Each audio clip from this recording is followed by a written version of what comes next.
I am doctor Neelima, anaesthesiologist at Maitri hospital. ഡെലിവറിക്ക് ശേഷം എത്രയും പെട്ടെന്ന് ബ്രസ്റ്റ് ഫീഡിങ് ഇനീഷ്യേറ്റ് ചെയ്യാൻ വേണ്ടി പെയിൻലെസ് ലേബർ, അതായത് എപ്പിഡ്യൂറൽ അനൽജീസിയ പ്രത്യേകം ഹെൽപ്പ് ചെയ്യും എന്ന് എടുത്തു പറയേണ്ടതാണ്. അതേപോലെ തന്നെ ഏതെങ്കിലും രീതിയിലുള്ള സർജിക്കൽ പ്രൊസീജിയേഴ്സ് അണ്ടർഗോ ചെയ്യുകയാണെങ്കിൽ അതിനുവേണ്ടി അനസ്തീസിയ സ്വീകരിക്കേണ്ടി വരികയാണെങ്കിൽ തന്നെ അത് ആ കാരണം കൊണ്ട് ബ്രസ്റ്റ് ഫീഡിങ് നിർത്തുകയോ അത് റീസ്റ്റാർട്ട് ചെയ്യാൻ ഡിലേ ചെയ്യുകയോ ചെയ്യരുത്. കാരണം ഈ മരുന്നുകളൊന്നും തന്നെ കുട്ടിക്ക് ദോഷം ചെയ്യുന്ന രീതിയിലുള്ള മരുന്നുകളല്ല.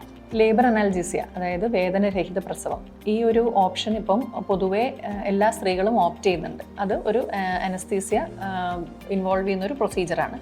പൊതുവേ നമ്മൾ മുലയൂട്ടലിനെ പ്രൊമോട്ട് ചെയ്യുന്ന, അതായത് സഹായിക്കുന്ന ഒരു പ്രക്രിയയാണ് ലേബർ അനാൽജീസിയ. അതായത് ഒരുപാട് നേരം പ്രസവ വേദന അനുഭവിച്ച് വളരെ ക്ഷീണിതയായ ഒരു സ്ത്രീ ചിലപ്പോൾ ഒരു പക്ഷേ ഉടനെ തന്നെ ബ്രസ്റ്റ് ഫീഡ് ചെയ്യാൻ റെഡി ആയിക്കൊള്ളണമെന്നില്ല.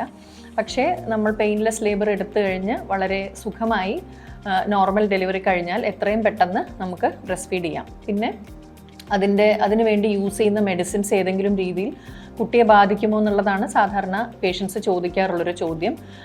നമ്മൾ ഈ ലേബർ അനാൽജീസിക്ക്, അതായത് എപ്പിഡ്യൂറലിന് വേണ്ടി ഉപയോഗിക്കുന്ന മരുന്നുകൾ ഒരു തരത്തിലും മുലപ്പാലിലൂടെ കുഞ്ഞിന് കിട്ടുന്നതല്ല. അപ്പം അതുകൊണ്ട് തന്നെ കുട്ടിക്ക് അതൊരു രീതിയിലുള്ള ദോഷങ്ങളും ഉണ്ടാക്കുന്നതല്ല. രണ്ടാമതായി സിസേറിയൻ സമയത്തുള്ള അനസ്തീസിയ. സിസേറിയൻ പൊതുവേ നമ്മൾ മുതുകത്ത് തരിപ്പിച്ചിട്ട്, അതായത് സ്പൈനൽ അനസ്തീസിയ എന്ന് പറയും. അതാണ് യൂഷ്വലി സിസേറിയന് വേണ്ടി കൊടുക്കുന്ന അനസ്തീസിയ. ചില സന്ദർഭങ്ങളിൽ നമ്മൾ ജനറൽ അനസ്തീസിയ, അതായത് മയക്കിയിട്ട് ഓപ്പറേഷൻ ചെയ്യുന്ന ആ ഒരു രീതി ചെയ്യേണ്ടി വരാറുണ്ട്. അങ്ങനെ ജനറൽ അനസ്തീസിയ കൊടുക്കേണ്ട സാഹചര്യങ്ങളിൽ പോലും തികച്ചും കുഞ്ഞിനോ അമ്മയ്ക്കോ ദോഷം ചെയ്യാത്ത രീതിയിലുള്ള മരുന്നുകളാണ് പ്രത്യേകം യൂസ് ചെയ്യാൻ പൊതുവെ എല്ലാവരും ശ്രദ്ധിക്കാറ്. ആ സമയത്ത് ഉപയോഗിക്കുന്ന മരുന്നുകൾ തന്നെ മുലപ്പാലിലൂടെ കുട്ടിക്ക് ചെറിയ തോതിൽ കിട്ടുകയാണെങ്കിൽ പോലും കുഞ്ഞിന് അത് എന്തെങ്കിലും രീതിയിലുള്ള പ്രശ്നങ്ങൾ ഉണ്ടാക്കുന്നതല്ല.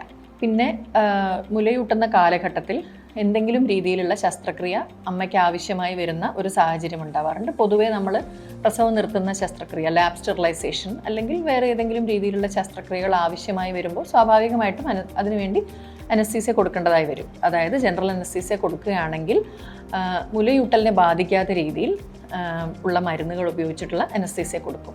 പക്ഷേ ഓപ്പറേഷന് ശേഷം ചിലപ്പോൾ വേദന കാരണം ബ്രസ്റ്റ് ഫീഡിങ് ഡിലേ ആവും. റീസ്റ്റാർട്ട് ചെയ്യാൻ വേണ്ടി ഡിലേ ആവാതിരിക്കാൻ വേണ്ടി നല്ല രീതിയിലുള്ള പെയിനുള്ള മെഡിസിൻസ് യൂസ് ചെയ്യേണ്ടതാണ്.